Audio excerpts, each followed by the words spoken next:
저희들이 살고 있는 호주나 우리가 떠나온 우리의 조국은 지금 세계적으로 가장 잘 사는 나라들에 속한다, 그렇게 볼 수 있습니다.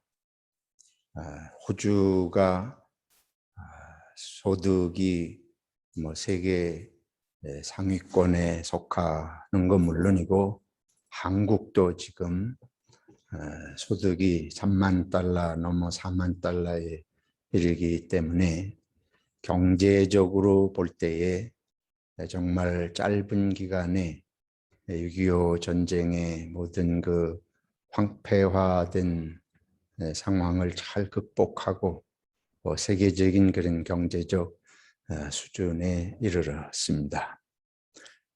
한국은 요즘 갈수록 세계에 영향을 미치는 그런 단계에 접어든 것 같습니다.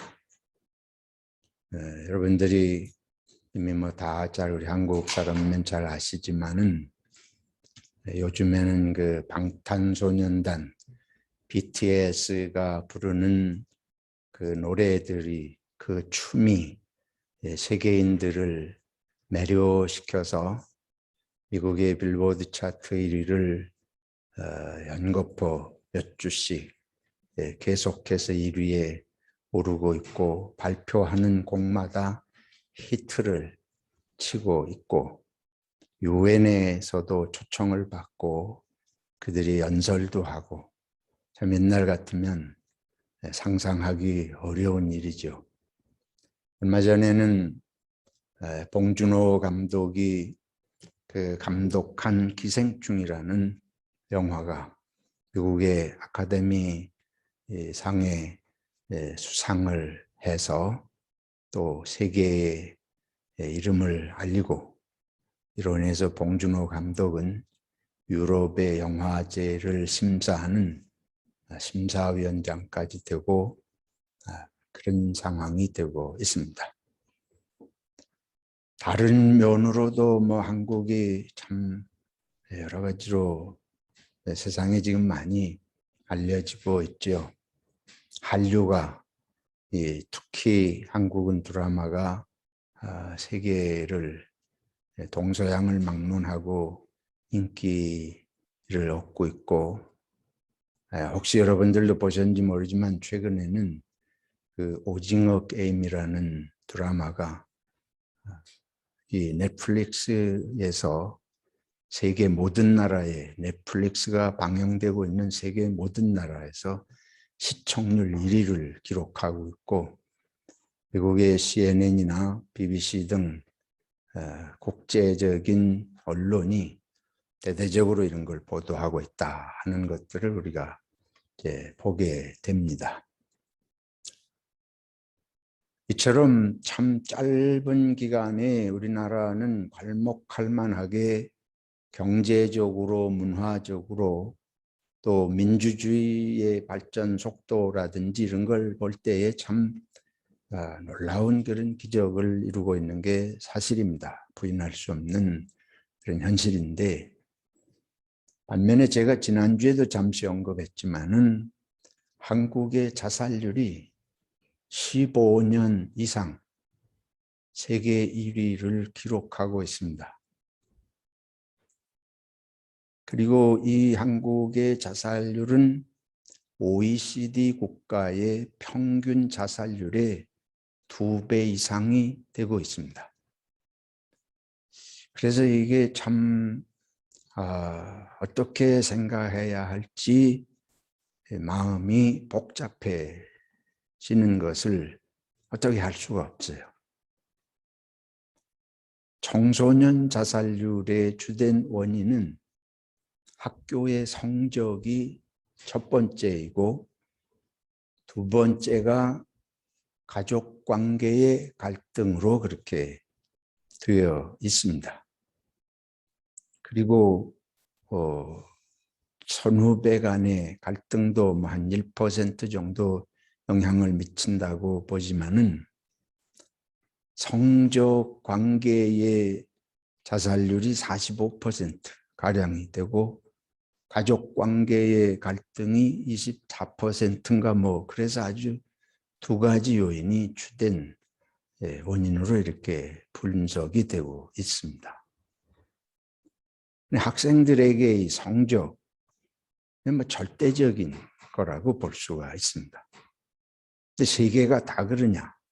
물론 세계가 모든 학생들이 학창 시절에 공부를 열심히 하기를 다 원하겠지만은 그 나타나는 성적이 그만큼 그 심각한 부담을 주어서 자기 삶을 버티고 견디기 어려울 정도로 그렇게 작용하고 있는 나라가 한국보다 심한 나라가 없는 것 아닌가 이렇게 보여집니다. 장년층으로 갈수록 자살률이 또 높아지는 경향인데 이 성인층의 자살률의 원인은 주로 경제적인 문제입니다.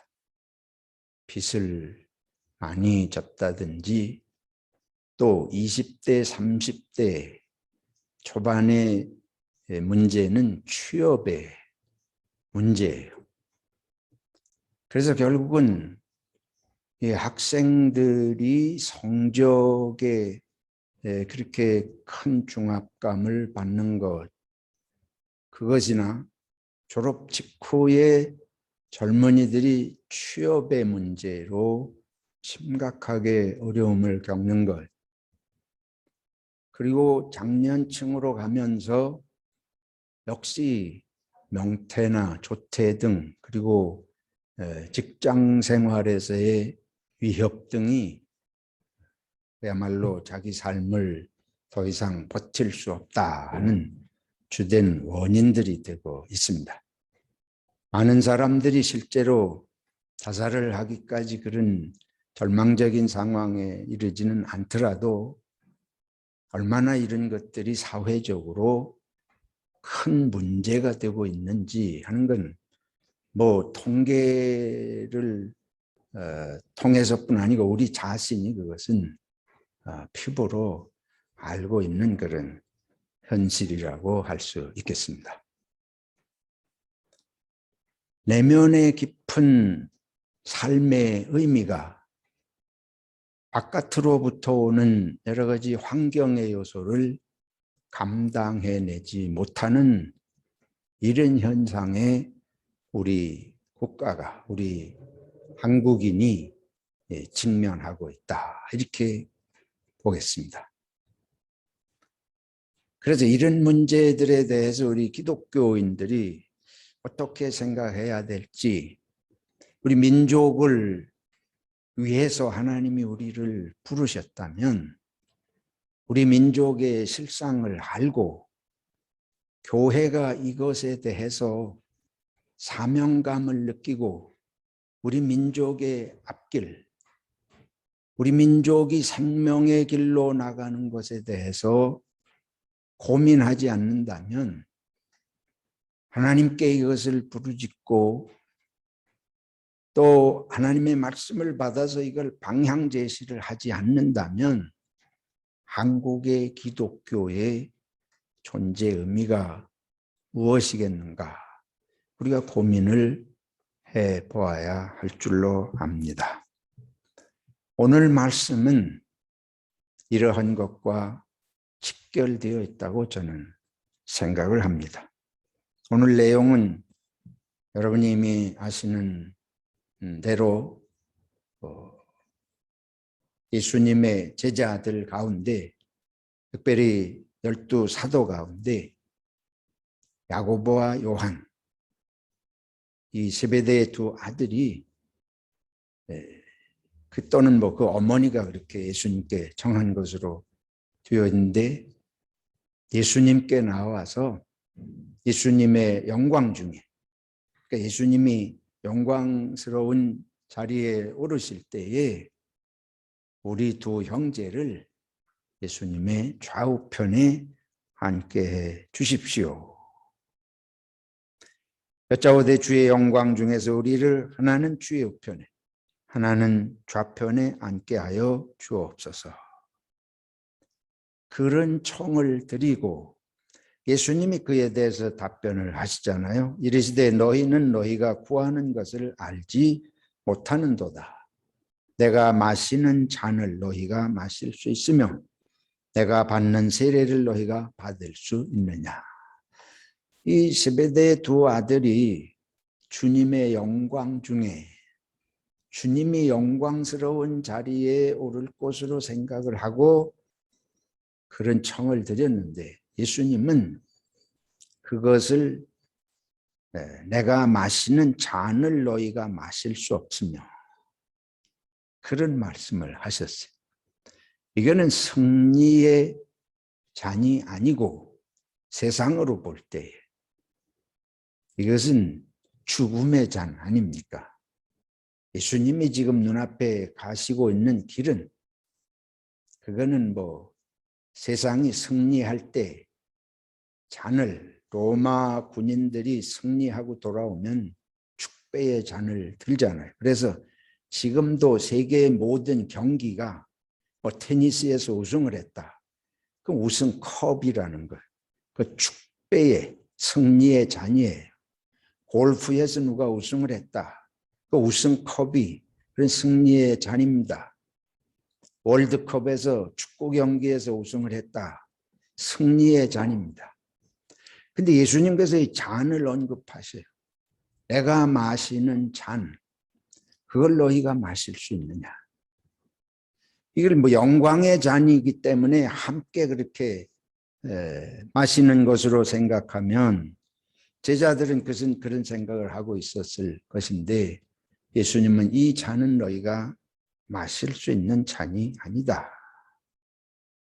근데 그들은 그런 생각을 못하는 거예요. 예수님이 지금 십자가를 지시고 죽음의 잔을 마시는 쓴 잔, 달콤한 승리의 잔이 아니고 쓴 죽음의 잔을 앞에 두고 가시는데 그들은 그걸 예상도 못하고 있지 않습니까? 그래서 그들이 말하되 할 수 있나이다. 내가 마시는 잔을 너희들이 마실 수 있느냐? 그런데 이 두 사람은 즉각적으로 할 수 있나이다. 예수께서 이르시되 너희는 내가 마시는 잔을 마시며 내가 받는 세례를 받으려니와 이거는 이제 결국은 그들이 승리의 잔이 아닌 죽음의 쓴 잔의 이 순교의 길을 결국은 가기는 가겠지만은 그런데 그것이 예수님이 영광의 자리에 오르시고 이 두 제자와 다른 제자들을 좌우편에 앉히는 그런 승리의 잔은 아니다. 그래서 말씀하시는 거예요. 내 좌우편에 있는 것은 내가 줄 것이 아니라 누구를 위하여 준비되었든지 그들이 얻을 것이니라. 그리고 다른 제자들은 이 두 제자를 보고 화를 냈다고 그랬습니다. 당연히 그렇겠죠. 그래서 그들이 이제 그들 안에 여러 가지 왈가왈부 불쾌한 그런 다툼들이 보이지 않았겠습니까? 예수께서 불러다가 이르시되 그 다음에 하신 말이 이방인의 집권자들이 그들을 임의로 주관하고 그 고관들이 그들에게 권세를 부리는 줄을 너희가 알거니와 그 다음에 하신 말씀입니다. 너희 중에는 그렇지 않을지니 너희 중에 누구든지 크고자 하는 자는 너희를 섬기는 자가 되고 너희 중에 누구든지 으뜸이 되고자 하는 자는 모든 사람의 종이 되어야 하리라.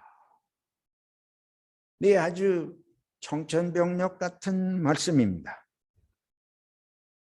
두 제자를 비롯해서 다른 제자들이 생각한 것은 주님과 함께 승리의 잔을 들고 축배의 잔을 들고 노래와 춤으로 기뻐하는 이런 걸 생각을 한 것인데 주님께서는 그들이 당신이 가는 길을 알지 못하고 또 주님을 따라서 그들 자신이 앞으로 가야 할 길을 알지 못하기 때문에 이렇다.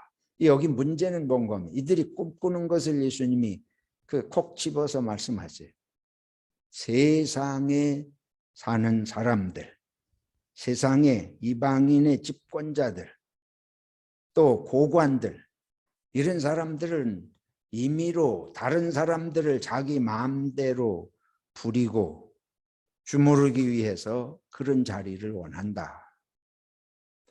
그런데 너희는 그래서는 안 된다. 너희 중에는 그렇지 않을지니 너희 중에 누구든지 크고자 하는 자는 섬기는 자가 되고 으뜸이 되고자 하는 자는 모든 사람의 종이 되어야 하리라. 여러분, 사실 우리가 사는 기쁨이 어디 있습니까? 아주 솔직히 우리가 얘기를 해봅시다. 이 제자들이 어떻게 사람들이 이런가 그런 생각이 드십니까? 우리들 자신이 이 제자들하고 똑같지 않아요? 우리가 밤낮 꿈꾸는 것이 사람들을 발 아래에 두고 내가 우쭐하게 우위에서 그렇게 사는 세상을 꿈꾸는 거 아닙니까? 그래서 이 제자들은 뭐 특별한 사람들이 아니에요.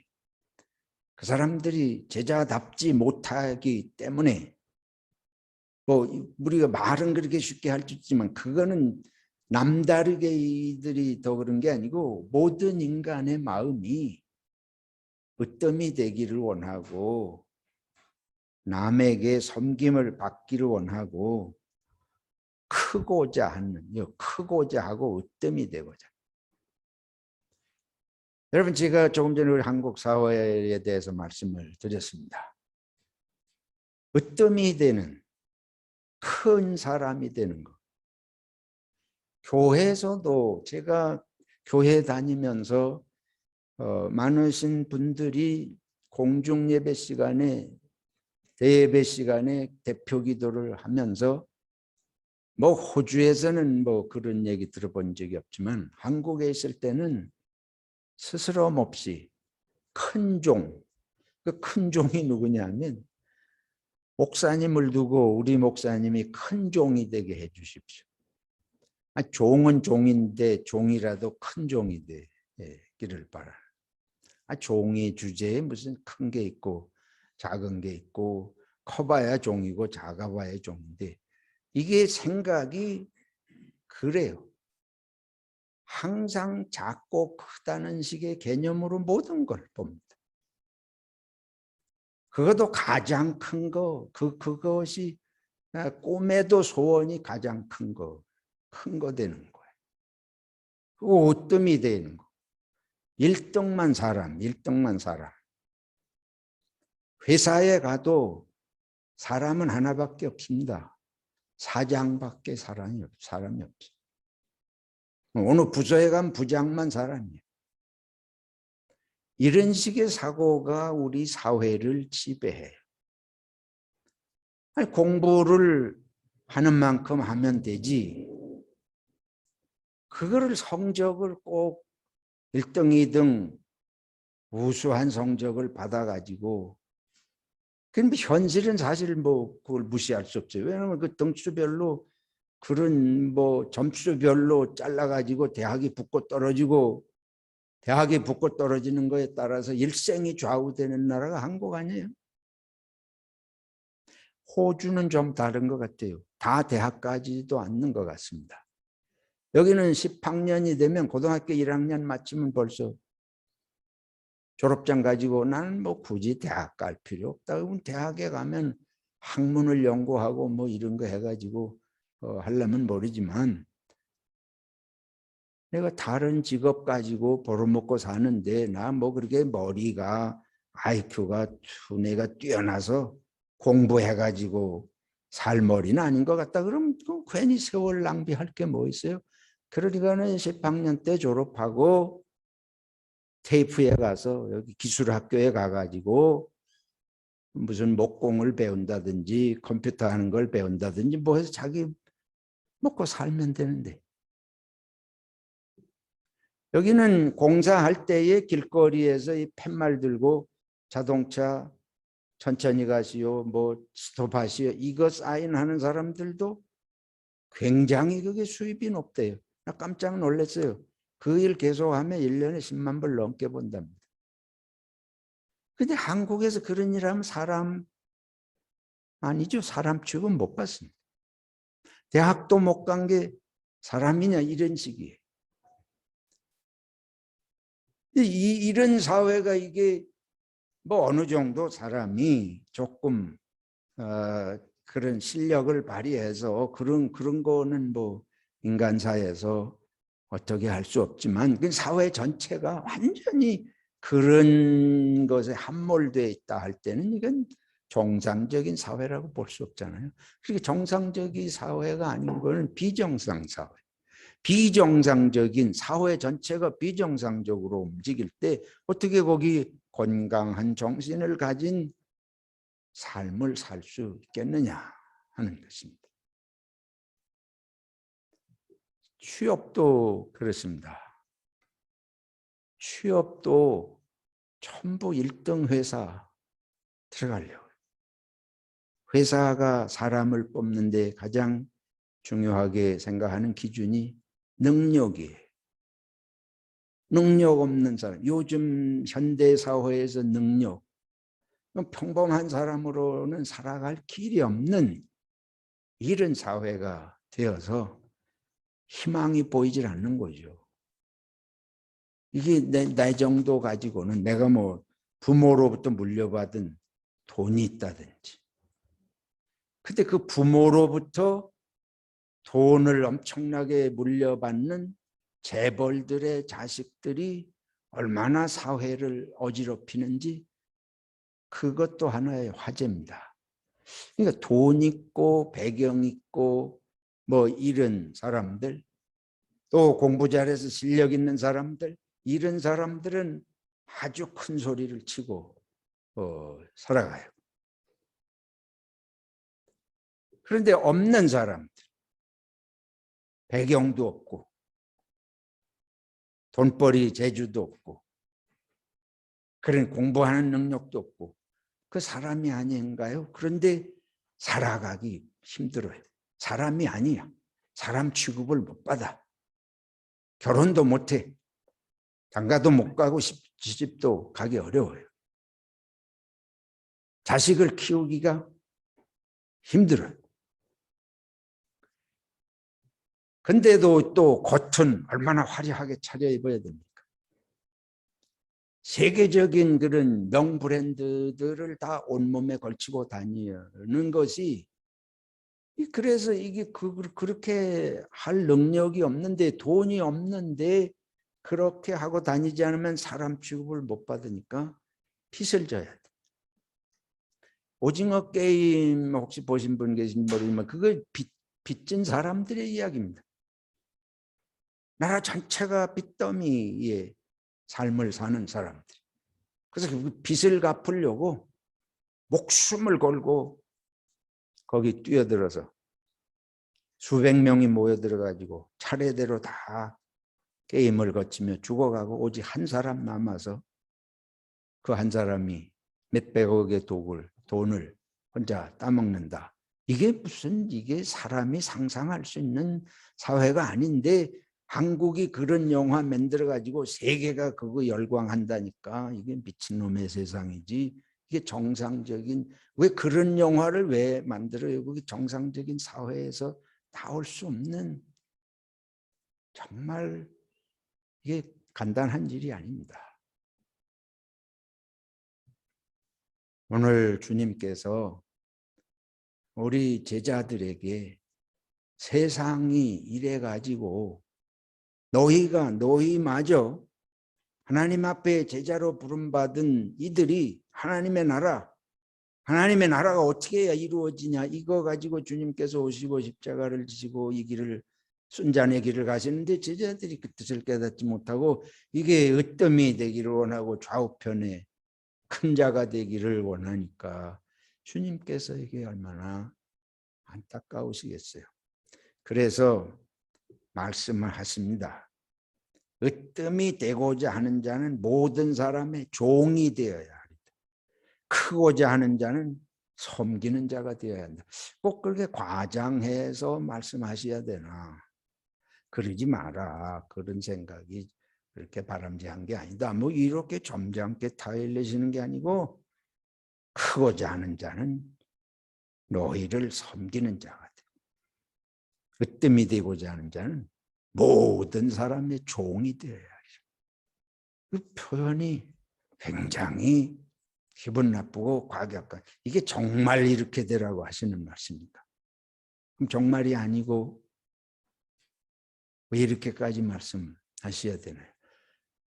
우리 자신을 돌아보면 인간의 크고자 하는 욕망은 끝이 없습니다. 제자로 부름을 받은 것만 해도 제대로 깨달으면 얼마나 감격한 일이죠. 근데 제자가 되고 나면 그 다음에는 보통 제자는 마음에 안 들어. 좌우편에 앉아야 돼. 그럼 예수님 좌우편에 앉으면 그 다음에 그거로 만족할까요? 나는 분명히 그 다음에는 예수님을 제끼려고 할 겁니다. 분명히 그렇습니다. 예수님 좌우편에 앉고 싶은 사람은 분명히 예수님을 제끼는 데까지 넘어가요. 네, 너무 과장 아닙니까? 여러분, 아담과 이브가 뭐 때문에 선악과를 먹어요? 에덴 동산에 수많은 것이 있는데 굳이 선악과를 먹는 게 뭐예요? 사탄이 하나님처럼 된다, 하나님을 제낀다는 소리 아니에요? 우리 막말로 하면 그 본성이 우리 속에, 우리는 이 오르는 크고자 하는 욕망, 으뜸이 되고자 하는 욕망은 2번으로 멈추지 못합니다. 1등으로 올라가기를 원하는 사람은 2등에 멈추지 못해요. 전에 그 2등 하는 것 때문에 자살한 학생의 얘기도 있었습니다. 하나님의 나라는 그래서 완전히 거꾸로 우리 본성 자체를 말씀하는, 우리가 완전히 종이 되는 바닥으로 내려가는 이 깨달음을 얻지 못하면 이건 끊임없이 평생 우리를 속에서 들볶는 고민이 돼. 우리 속에서 우리를 들볶아 가지고 우리를 말라 죽게 하는 것이 바로 이 크고자 하고 으뜸이 되고자 하는, 아유, 나는 뭐 그렇게 생각 안 합니다. 안 그렇습니다. 이런 욕망이 우리 속에 끊임없이 우리 속에 있습니다. 집안에서 남자들이 뭐라 그래? 아내를 놓고 남편을 뭐라. 우리 몇 식구 안 되는 집안에서도 그런 생각, 이런 인간의 본능적인 것들을 주님께서 보시면서 이것이 세상을 지옥으로 만든다. 이것이 지옥으로 만든다. 그리고 한국 사회가 이거를 컨트롤이 안 되는 세상, 이거를 끊임없이 충동하는 세상. 그게 언제부터 그러냐? 벌써 초등학교 다닐 때부터 영어를 배워요. 뭐 필요하니까 배울 수도 있지만 외국인 학교를 보내는 거를 돈만 조금 있으면 무조건 외국인 학교 보내고 뭐 해외 유학을 보내고, 우리가 볼 때 뭐 그렇게까지 안 해도 돈이 남아 돌아가서 그런 정도의 사람들이면 돈 쓸 데가 없어서 그러는가 싶은데 그게 아닙니다. 요즘은 한 달에 몇백만 원 월급밖에 안 되면서도 유학을 보내. 그리고 외국인 학교를 찾아서 보내. 그게 뭐예요? 이렇게 해야 우리 자식이 나중에 세상에 나가서 어려움 겪지 않고 살 것이라. 그래서 한국이 잘 사는 걸 구해야 되는 것이 아니고, 제가 볼 때는 기독교 메시지가 달라져야 됩니다. 박정희 시대부터 경제개발 5개년 계획을 해서 잘 살아보세요. 그게 성공했죠. 한국의 이 사람들이 그래도 경제개발은 박정희가 했다. 근데 그 잘 살아보세는 온 국민이 잘 살려고 해서 이제 그거는 피눈물 나는 전쟁 이후에 그걸 극복하는 데는 기여를 했지만, 경제적으로 잘 사는 데서 그게 더 비극이에요. 왜 그러냐? 더 잘 살아야 되겠거든. 거기서 더 잘 사는 놈들이 나와. 여기 굶주려서 하루 세 끼 먹기가 힘든데 어떤 사람들은 세계적인 부의 반열에 있는 재벌들이 나오고 이게 짧은 기간에 엄청난 그런 빈부격차가 너무너무 심각한 세상이 된 것입니다. 기독교가 할 일이 뭐겠죠? 기독교도 똑같이 경쟁하네. 교회도 하나님 찾는 이유가 경쟁해서 살아남기 위해서. 잘 살아보세요. 우리도 예수 믿어서 잘 살아보세요. 그리고 교회 자체가 경쟁해. 목사들이 경쟁해. 교회에서 장로 되려고 경쟁해. 여러분들은 여기서 그런 경험을 못 하셨기 때문에 이해가 안 되실 겁니다. 근데 그렇지 않습니다. 한국의 대통령을 한 이명박 씨가 한국의 우리 교회 이름하고 똑같은데 한국의 소망교회에서 3년을 주차장, 서울시장 하면서 3년을 주차장 봉사를 했대요. 그게 그 순수한 봉사 정신에서 한 거 아닙니다. 제가 볼 때는 그거 다 장로 되기 위해서 한 거예요. 근데 그 정신이 제대로 바뀌었으면 정말 훌륭한 기독교 정치가가 돼서 나라에 비전을 심어줄 텐데 그게 경제밖에 모르는 거예요. 경제밖에 모르는 사람들이 계속 뭐 어떻게 잘 사는 나라 만들겠다. 건물 크게 지어대고 뭐 공사해야 되고. 지금 한국 교회 할 일은 작아지는 본을 보여야 될 줄로 생각합니다. 여기 예수님 말씀하신 그대로예요. 섬기는 자가 되고 종이 되는 모습을 보여야 되는데 한국은 목사도 처음에 말씀드린데 큰 종, 교회도 큰 교회. 교인들도 다 그래야 거기 가니까. 세계적인 교회가 한국에 그렇게 있다고 하는 거 슬픈 비극입니다. 교회가 그렇게 클 이유가 뭐가 있어요? 아니 잘 생각해 보세요. 교회가 클 이유가 뭐가 있어요? 하나님이 커야 일합니까? 그러면 예수님을 큰 자로 나게 하시지. 그 유대 땅 좁은 땅에 갈릴리 저 시골에 목수의 아들로 나가지고 그렇게 3년 일하시다 십자가에 죽으셨는데 아직도 우리는 그 정신을 못 차리는 거예요. 하나님이 우리가 커야 하나님이 일하시나요? 바울 사도는 우리들이 커서 하나님이 일을 하시는 게 아니고 우리가 작은데 우리가 무능력한데 아무것도 할 수 없는데 하나님의 역사가 나타나는 걸 통해서 하나님이 일하시는 걸 드러내신다. 우리는 그걸 거꾸로 생각하잖아요. 다 뭐라고 합리화하는 거 하면 우리가 커져야 세상에 하나님의 영광을 드러낸다. 그렇습니까? 그건 자기 욕심이지 성경의 정신을 거꾸로 간다.